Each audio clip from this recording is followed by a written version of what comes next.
금요일부터 연휴가 시작이 돼서 화요일까지죠. 그래서 이제 또 가족들과의 모임이 있어서 또 어딜 간 성도들도 있고 청년들은 또 본가에 간 청년들이 많은데 그럼에도 불구하고 또 이렇게 우중이지만 예배의 자리에서 함께 예배드릴 수 있어서 참 좋습니다. 우리 옆 사람하고 그래도 인사 한 번만 합시다. 잘 오셨습니다. 인사.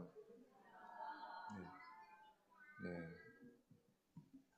은찬이도 잘 왔어. 아멘을 얼마나 잘하는지 봐요. 여러분 좀 배우세요. 배우세요. 네? 배우셔야 됩니다. 네. 여러분은 지난주 본문과 제목을 알고 계십니까? 지난주 11시 예배 때 제가 전한 본문과 제목을 혹시 알고 계십니까? 우리 장로님들을 대표해서 우리 원장로님, 지난주 본문이 어디였습니까? 네, 제목이 뭐였죠? 네, 그러나요 하나님. 제가 빌립과 안드레에 대해서 이야기를 하면서 오병이의 기적을 이야기를 했죠. 기억나십니까? 좀 잊어버렸어도 이럴 때 좀 같이 끄떡 계셔야 됩니다. 제가 다음 주에는 권사님들을 대표해서 한 분에게 질문을 하겠습니다. 오늘 본문과 제목에 대해서 물어보는 이유는 말씀이 기억나야 되기 때문에 그렇습니다. 한 주간 지났어도 그 말씀이 예배의 자리에서 생생하게 기억이 나야 되기 때문에 그렇습니다. 말씀이 생명이고 말씀이 응답이고 말씀이 회복을 가져다 주기 때문입니다. 오늘 다시 한번 하나님의 말씀에 집중해서 그 말씀을 정말 내게 주시는 하나님의 말씀이다 이렇게 생각하시고 집중해서 말씀의 은혜를 경험하는 여러분들이 되실 수 있기를 축복합니다. 여러분, 정조는 조선 22대 임금에 즉위하면서 나는 사도세자의 아들이다 라고 선언을 했습니다. 뒤주에 갇혀 죽은 아버지보다는 어쩌면 강력한 카리스마를 발휘했던 할아버지를 앞세워서 나는 영조의 손자다라고 강조하는 것이 훨씬 더 안전했겠지만 정조는 비참하게 죽어간 아버지에게서 자신의 정체성을 찾았습니다. 그는 사는 동안 내내 아버지의 존엄을 회복하기 위해서 정말 애를 썼습니다. 초라하게 묻힌 아버지의 묘를 옮겨 현흉원을 만들었고 왕실 차원의 예우를 받게 했습니다. 또한 아버지 묘와 가까운 수원에 화성을 건설하고 그곳에 자주 들려서 제사를 지내며 아버지를 기억했습니다. 정조가 아버지를 사랑하였기에 어떤 정치 세력도 감히 사도세자에 대해서 쉽게 말할 수 없었습니다. 여러분, 누가 시켜서 그런 것이 아니었습니다. 그것은 아버지를 향한 아들의 본능이었습니다. 아버지란 존재에 대한 그리움과 보고 싶어하는 마음, 안타까움을 느끼는 아들의 본능이었습니다. 정조는 권력의 최정점에 앉게 되었을 때 유감없이 자신의 아버지를 존대했습니다. 가족은 건드리지 말라라는 말이 있죠. 가족은 건드리지 말라. 여러분, 이 말은 단순한 감정 표현이 아니라 실제로 사회적 폭발력을 가진 말입니다. 자녀가 학교 폭력을 당했습니다. 그 이야기를 부모가 듣게 됩니다. 사랑하는 자녀가 학교 폭력을 당했을 때 부모들은 법적 처벌을 불사하고 직접 찾아가서 보복을 하거나 폭행을 해서 사회적 문제가 된 사례들도 많이 있습니다. 여러분, 우리들도 내 일이라면 참고 넘어갈 수 있지만, 자기 일이라면 참고 넘어갈 수 있지만 가족이 당하면 참지 못하는 경우가 있습니다. 그래서 가족은 건드리지 말라라는 이 말은 거기까지 가면 이성보다는 본능이 먼저 움직인다라고 하는 경고성 고백인 것입니다. 저는 오늘 본문에서 다윗의 이 본능을 발견했습니다. 그리고 그것은 하나님을 향한 본능이었기에 하나님께서 얼마나 기뻐하셨을까를 깨닫게 되었습니다. 아버지가 지금 모욕당하는 것을 견딜 수 없어서, 참을 수 없어서 지금 덩치가 태산 같은 거구들 앞에서도 전혀 흔들림 없이 굴하지 않고 아버지 편을 들고 나서는 아들을 바라볼 때 여러분, 아버지들은 울컥합니다. 그런 아들이 있으면 아버지들은 세상이 무섭지 않습니다. 내가 너를 위해서 뭔들 못하랴, 이런 용기와 배짱을 가지게 됩니다. 담대함을 가지게 됩니다. 오늘 본문 1절과 2절과 3절을 한번 보겠습니다. 1절, 2절, 3절을 같이 한번 읽겠습니다. 앞으로 가서 17장입니다. 1절, 2절, 3절을 같이 읽습니다. 블레셋 사람들이 그들의 군대를 모으고 싸우고자 하여 유다에 속한 소고에 모여 소고와 아세가 사이에 에스담빈에 진침해 사울과 이스라엘 사람들이 모여서 엘라 골짜기에 진치고 블레셋 사람들을 대하여 전열을 벌였으니 블레셋 사람들은 이쪽 산에 섰고 이스라엘은 저쪽 산에 섰고 그 사이에는 골짜기가 있었더라. 아멘. 여러분, 오늘 이 운명적 전투 장면은 이스라엘과 블레셋 싸움에서 일어났어요. 여러분, 전쟁이 벌어지면 그 전쟁에서는 반드시 이겨야 됩니다. 전쟁에서 패하면 그 나라는 쑥대밭이 되는 겁니다. 자유도 다 뺏게 하고 다 죽습니다. 전쟁이 벌어지면 이겨야 되는데 지금 이스라엘과 블레셋 싸움에 지금 사이에서 싸움이 벌어진 전쟁이 일어난 것입니다. 이 싸움은, 이 전쟁은 지금 보니까 골리앗이라고 하는 거대한 장수가 압도적인 모습으로 등장하는 것으로 시작을 합니다. 성경에 등장하는 그의 외적인 모습은 놀라움을 자아냅니다. 골리앗은 키가 6규빗 한 뼘이었으니 여러분, 그게 약 3m의 엄청난 장신이었다는 것입니다. 제가 176인데 거의 제 2배 가까운 키에 거대한 장수가 지금 떡하니 버티고 있는 것입니다. 그의 거구에 무게만 해도 80kg가 되는 갑옷을 덧입고 나타나서 이스라엘 백성들 진지 앞에서 그냥 천둥 소리를 내는 겁니다. 당시 블레셋인들은 전투 복장으로 작은 청동 비늘이 겹겹이 되어져 있는 무거운 갑옷을 입었는데 여러분, 그것이 햇빛에 반사되면 보는 사람의 눈이 멀 지경이 되었다고 합니다. 그러니 그의 위용이 얼마나 무시무시했겠습니까? 게다가 여러분, 창의 날만 10kg가 넘고 그의 앞에는 그를 지키는 병사들이 사람 크기만한 방패를 들고 서 있었습니다. 이 모습을 상상해 보면 골리앗과 맞서 싸우고 싶은 사람이 있을 리가 없습니다. 속된 말로 죽고 싶어 환장한 사람이 아니라면 여러분, 숨어 있는 것이 상체이었습니다.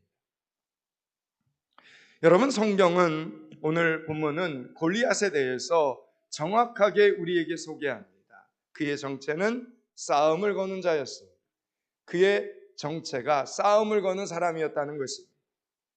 이스라엘과 블레셋은 지금 엘라 골짜기에 무려 성경을 보니 40일 동안 서로 대치 상태에 있었습니다. 섣부르게 누군가가 먼저 공격을 시도하기에 아마 지정학적으로 지형적인 어떤 상황에 봉착해서 이러지도 저러지도 못한 상태로 40일 동안 서로 마주보고 있었습니다. 이 대치 상태에서 블레셋이 이스라엘을 공격하는 방법을 하나 발견했는데 그것이 심리전이었습니다. 바로 심리 전술을 펴는 것이었습니다. 그러니까 지금 3m가 넘는 거인 장수 골리앗이 이스라엘 앞에 나가서 뭘 하는가 하면 이스라엘 백성들을 향해, 군사들을 향해 모욕을 하는 겁니다. 그는 하나님과 이스라엘 백성들을 향해, 군사들을 향해 온갖 조롱과 모욕을 퍼붓고 있었습니다. 그의 공격은 무려 40일 동안 지속이 되었다라고 말합니다. 하나님이 없어. 너희가 믿는 하나님 죽은 하나님이야. 그 하나님이 있으면 한번 우리에게 보여줘봐. 여러분, 이런 소리를 40일 동안 들은 겁니다. 지금 특별히 이스라엘에게 싸움을 걸고 있는 여러분 이 골리앗의 위치를 우리는 좀 주목해 볼 필요가 있습니다. 여러분 지금 골리앗은 이스라엘 군대를 향해 처음 공격을 퍼붓기 시작했을 때는 8절 말씀에 서서 이스라엘의 군대를 향하여라고 기록되어 있습니다. 서서 이스라엘의 군대를 향하여. 그러나 골리앗이 처음 등장한 이후에 이제 다윗이 엘라 골짜기에 도착한 시점에서 골리앗의 위치를 알 수 있는 단어가 오늘 성경에 등장을 하는데 25절을 한번 보시기 바랍니다. 25절을 같이 한번 읽습니다. 이스라엘 사람들이 이르되 너희가 이 올라온 사람을 보았느냐? 참으로 이스라엘을 모욕하러 왔도다. 그를 죽이는 사람은 왕이 많은 재물로 부하게 하고 그의 딸을 그에게 주고 그의 아버지의 집을 이스라엘 중에서 세금을 면제하게 하시리라. 아멘. 여러분 25절을 보면 너희가 이 올라온 사람을 보았느냐라고 말합니다. 여러분 골리앗은 이제 계곡의 골짜기를 가로질러서 이스라엘 진영 쪽으로 건너왔다 이런 뜻입니다. 그가 이렇게 점점 이스라엘 쪽으로 다가오고 있습니다. 이스라엘과 블레셋의 경계가 허물어지고 있었다는 것입니다. 그의 영향력은 이 골리앗의 영향력은 점점 더 확장되어 가고 있고 이스라엘 진영 깊숙이 지금 침투하고 있었다라는 겁니다. 사랑하는 여러분, 우리 인생에도 거인의 등장을 경험할 때가 있지 않습니까? 끈질기게 아주 집요하게 우리 인생에 싸움을 걸어오는 세상의 골리앗이 있습니다. 그럴 때 우리는 두렵습니다. 그럴 때 우리는 힘이 없는 것 같습니다. 세상의 거대한 골리앗이 우리에게 다가올 때 우리는 겁이 납니다. 여러분 지금 상황을 보면 골리앗이 10킬로나 되는 창을 실제로 이스라엘 군사들을 향하여 집어 던진 것은 아니었습니다. 그의 공격은 어디까지나 심리적 전술에 그쳤다는 겁니다. 그러나 그의 영향력과 그의 위세가 점점 더 이스라엘을 장악하고 있는 장면들, 그 유업은 이스라엘 군대에 강한 패배 의식을 느끼게 하고도 남았습니다. 이것이 가능한 이유가 무엇인가 한번 생각해 보시기 바랍니다. 그가 어느새 이스라엘의 경계 안으로 침투할 수 있게 된 기반은 무엇입니까? 그의 존재가 점점 견고한 세력들을 구축하면서 이스라엘 경계 안으로 침투할 수 있게 된 까닭은 무엇입니까? 여러분 그것은 바로 이스라엘의 두려움 때문이었다는 겁니다. 두려움. 여러분 영적인 싸움에서도 이와 똑같은 현상이 나타납니다. 우리는 두려움과 걱정과 불안 때문에 원수 마귀에게 성도의 기쁨을 빼앗기고 맙니다. 성도의 기쁨을 잃어버리고 살 때가 많습니다. 우리가 주일 예배를 이렇게 드리면서 하나님의 말씀을 들으면서 하나님을 찬양하면서 예배를 드리면서 은혜를 받고 밥도 맛있게 먹고 찬양도 힘차게 부르면서 예배의 시간에서 승리를 다짐하며 일주일을 시작할 때 여러분 원수 마귀는 멀리서 우리를 그냥 이렇게 쳐다봅니다. 그런 우리를 쳐다봅니다. 그러다가 우리가 교회 밖을 나가는 순간부터 우리의 생각 속으로 찾아와 우리를 공격하기 시작합니다. 그런다고 뭐가 해결되겠어? 돈이 있느냐? 배경이 있느냐? 외모가 출중하느냐라고 우리에게 모욕과 수치심을 안겨줍니다. 그럴 때 여러분은 어떻게 하십니까? 24절 말씀입니다. 24절을 같이 한번 읽습니다. 이스라엘 모든 사람이 그 사람을 보고 심히 아멘. 다시 한번 읽겠습니다. 다시 한번 읽습니다. 이스라엘 모든 사람이 그 사람을 보고 심히 두려워하여 그 앞에서 도망하여 아멘. 골리앗에 대하여 이스라엘의 모든 사람들이 오늘 이 말씀처럼 심히 두려워하며 그 앞에서 도망쳤다 이렇게 기록을 해놓았죠. 여러분 지금 골리앗이 이스라엘 군대를 한 대 친 것이 아닙니다. 이스라엘의 군대를 한 대 때린 것도 아닙니다. 원수가 이스라엘 군대를 향해 했던 것은 그냥 위협이었습니다. 단지 위협만 했을 뿐입니다. 그런데 이스라엘 군대는 잔뜩 지금 겁을 먹고 있었습니다. 그들은 오직 두려움에 휩싸여 있었던 것입니다. 하나님의 말씀이 없었고 하나님도 그 자리에 없었습니다. 그러자 여러분, 하나님도 없고 하나님의 말씀도 기억나지 않으니까 여러분, 그 틈을 놓치지 않고 먼 곳에 서서 구함을 질러대던 골리앗이 점점 이스라엘 내부로 침투해 들어오고 있는 것입니다. 그 거인의 위협이 이스라엘 군사들의 심리 속에 내적인 두려움으로 장악력을 가지면 가질수록 믿음은 점점 무력화되는 것입니다. 이걸 지금 우리에게 보여주는 겁니다. 우리도 그럴 수 있다라는 겁니다. 얼마든지. 여러분, 이것이 바로 우리가 이 거인을 그대로 방치해서는 안 되는 이유 중에 하나라는 것입니다. 우리의 생각 속에 찾아오는 부정적인 생각들, 불안한 걱정들, 방법이 없다라고 하는 이 절망감 등을 그대로 내버려 두어서는, 방치해서는 안 된다라는 것입니다. 그 즉시 그런 부정적인 생각이 들어오면 나는 못해, 나는 할 수 없어, 불안한 마음이 찾아오면 그 즉시 이것은 지금 영적인 싸움이구나, 나는 온 세상을 창조하신 하나님의 아들이지 라고 선언해야 된다라는 것입니다. 이것을 보고 영적인 권세라고 이야기를 합니다. 어떤 사람은 실제로 보면 세상의 권력을 가진 아버지의 아들일 수도 있습니다. 그러나 세상의 권력을 가진 아버지의 힘을 등에 업은 아들은 그 아버지보다 뛰어나지 않으면 평생 열등감을 안고 살아가야 합니다. 솔로몬의 아들 르호보암의 평생의 소원은 아버지보다 잘했다라는 이 칭찬 한 번을 들어보는 것이 르호보암의 소원이었습니다. 르호보암은 아버지 솔로몬의 법을 넘기가 어려웠습니다. 열등감은 원수 마귀가 르호보암에게 항상 사용했던 공격무기였다라는 것입니다. 르호보암에게 아버지보다 지혜가 부족하다, 이 말은 평생 르호보암을 찌르는 가시였습니다. 그러므로 여러분에게 세상 권력이 없어도 여러분은 절대로 염려하거나 두려워하거나 걱정하지 마시기 바랍니다. 여러분, 이 세상에서 하나님 아버지를 향하여 열등감을 갖는 성도는 없기 때문이라는 겁니다.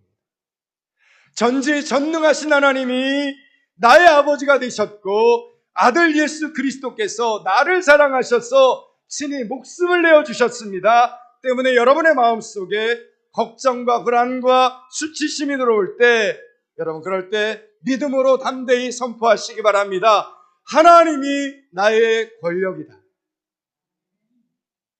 여러분의 권력은 전지전능하신 살아계신 하나님이십니다. 여러분의 권세는 하나님께서 여러분을 위해 예수님까지 내어놓으셨다라는 이 사실을 기억하는 것입니다. 여러분, 우리 속담에 지렁이도 밟으면 꿈틀한다라는 말이 있죠. 아무리 미약한 존재라도 계속 억압하고 계속 핍박하고 함부로 대하면 결국은 저항한다는 뜻이 담겨져 있지 않습니까? 지금 골리앗이 바로 이스라엘 코앞에까지 와서 하나님을 모욕하고 있는 겁니다. 점점 가까이 와서 하나님을 모욕하고 있습니다. 그리고 하나님의 백성들을 모욕하고 있습니다. 하나님의 자녀들을 지금 멸시하고 있는 겁니다. 여러분, 상황이 이 지경이 되면 여러분 도망칠 때 도망치더라도 여러분 함께 소리라도 지르면서 대꾸라도 한번 해봐야 되지 않겠습니까? 그러나 지금 이스라엘 진영에서는 단 한마디의 목소리도 내지 못하고 있었다라는 것입니다.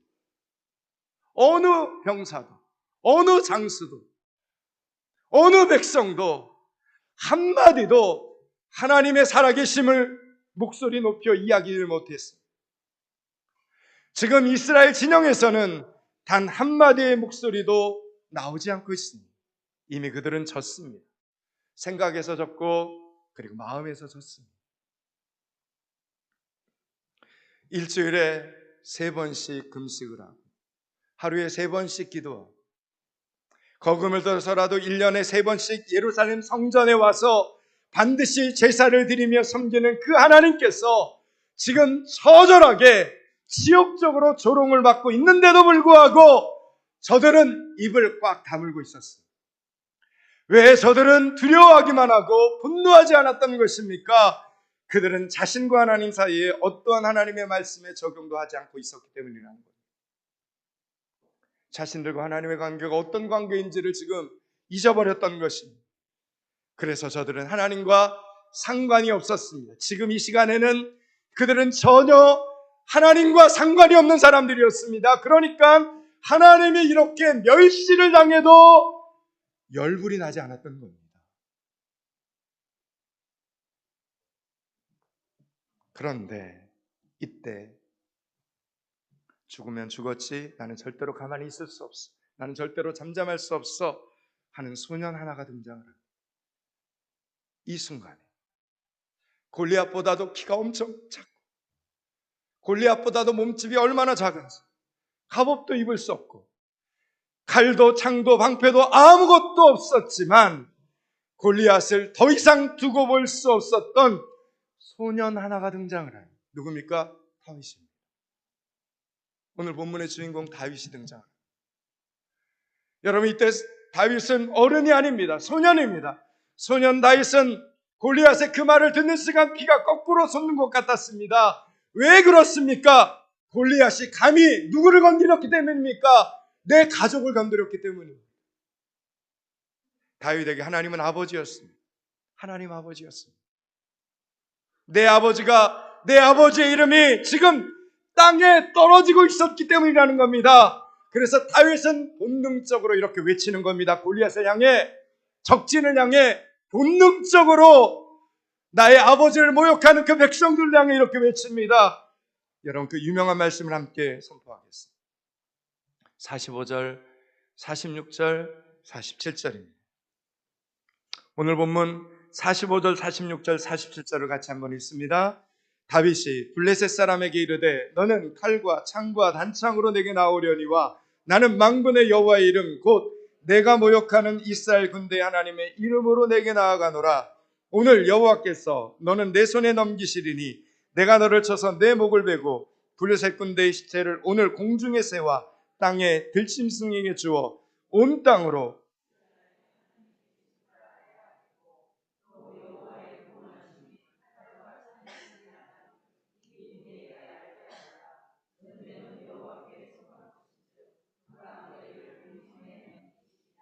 아멘, 아멘.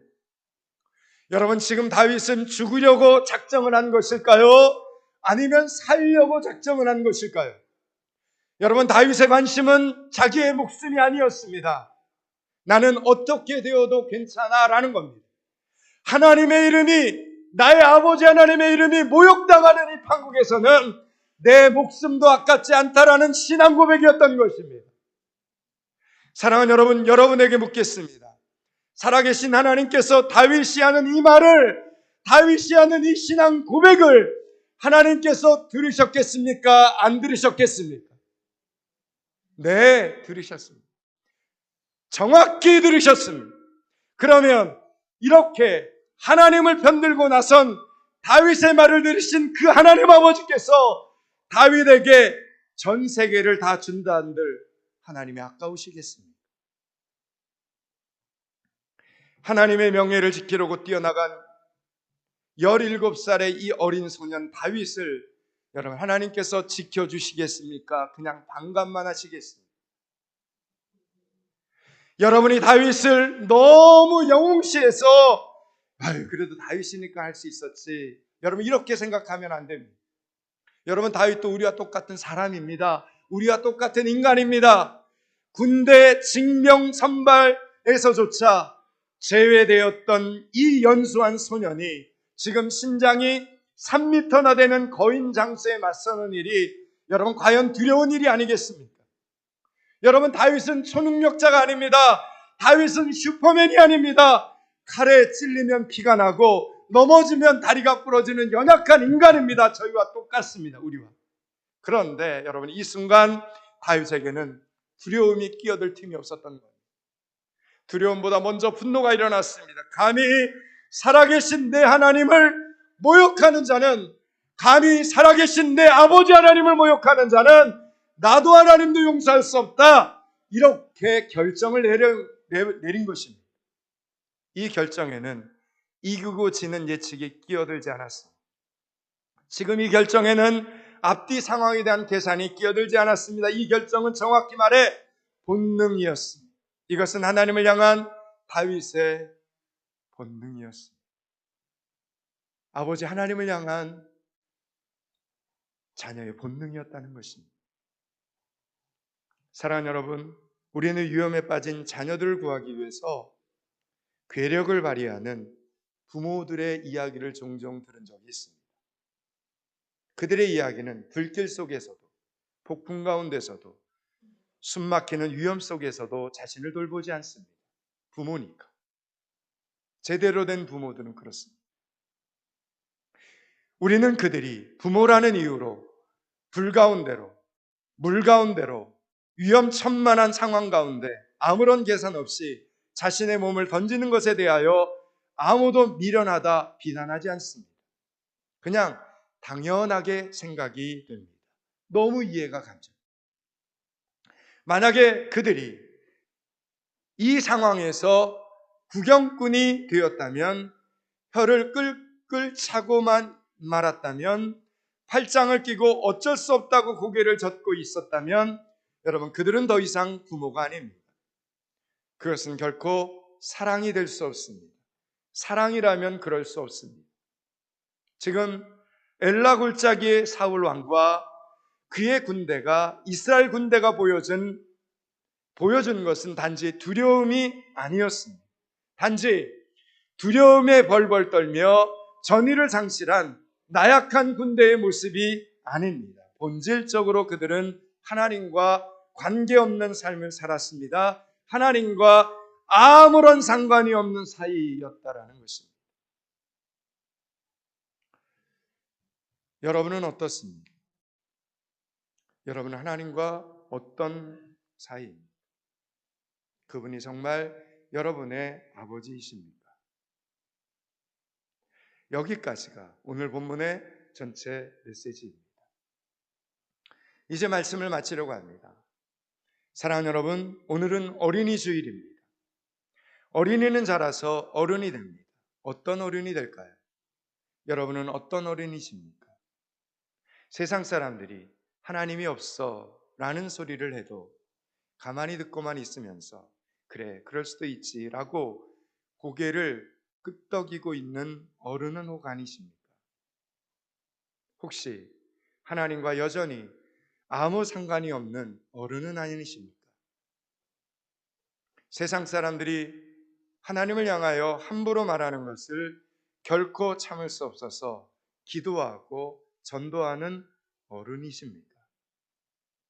하나님을 향한 사랑 때문에 사람들이 하나님이 없다고 말하는 것을 도저히 참을 수 없어서 본능적으로 기도하고, 본능적으로 금식하고, 본능적으로 VIP를 품고 전도하는 성도들이 되실 수 있기를 축원합니다. 어린이 주일, 저와 여러분 주변에 있는 다음 세대 어린이들이 이런 우리의 모습을 닮아가게 되기를 주님의 이름으로 축원합니다. 기도하겠습니다. 하나님, 하나님의 자녀로서 하나님 아버지를 향한 사랑의 본능이 살아있는 성도들이 되게 하여 주시옵소서. 사랑의 본능으로 모든 두려움을 이겨내며 본능적으로 기도하고 본능적으로 전도하는 성도들이 되게 하여 주시옵소서. 본능적으로 예배 잘 드리는 믿음의 성도들 되어지게 하여 주시옵소서. 예수 그리스도 이름을 받들어 기도드리옵나이다. 아멘.